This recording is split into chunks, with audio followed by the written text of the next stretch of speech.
पुण्यात ठाकरेंच्या शिवसेनेकडून राहुल सोलापूरकरच्या घराबाहेर आंदोलन. छत्रपती शिवरायांबद्दल केलेल्या वक्तव्याचा निषेध, गुन्हा दाखल करण्याची मागणी. मुख्यमंत्री फडणवीस बीडमध्ये दाखल. आश्रित मुख्यमंत्र्यांच्या हस्ते भूमिपूजनाचा कार्यक्रम, तर धनंजय मुंडे फडणवीसांच्या दौऱ्यात अनुपस्थित.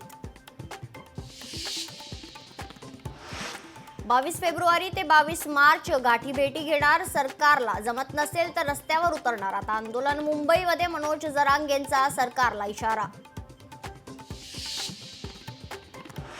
मुख्यमंत्री फडणवीस आणि एकनाथ खडसेंच्या भेटीची चर्चा. काल रात्री सागर बंगल्यावर दोन्ही नेत्यांमध्ये बैठक झाल्याची सूत्रांची माहिती. पालकमंत्रीपदाच्या वादामुळे रायगडचा विकास रखडण्याची शक्यता. नियोजन बैठकीतून रायगडला वगळलं. शिवसेना आणि राष्ट्रवादीच्या वादाचा रायगडला फटका.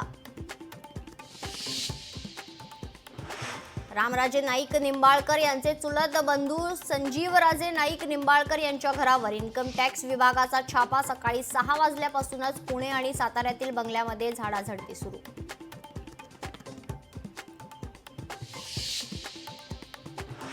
राजकीय खंडणी होणारच नाही. अशा प्रकारची कृत्य कोणी करत असेल तर त्याला आशीर्वाद मिळणार नाही. मुख्यमंत्री देवेंद्र फडणवीसांचं वक्तव्य. सोन्याचे भाव ऐतिहासिक पातळीवर. मुंबईत सोन्याचा भाव 87,000 पार. मागील 24 तासात 1,000हून अधिकची वाढ.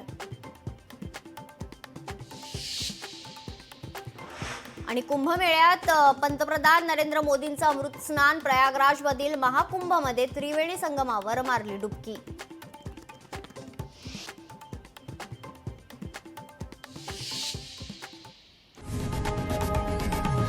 लोकशाही मराठी ऐका, पहा, जागरूक रहा.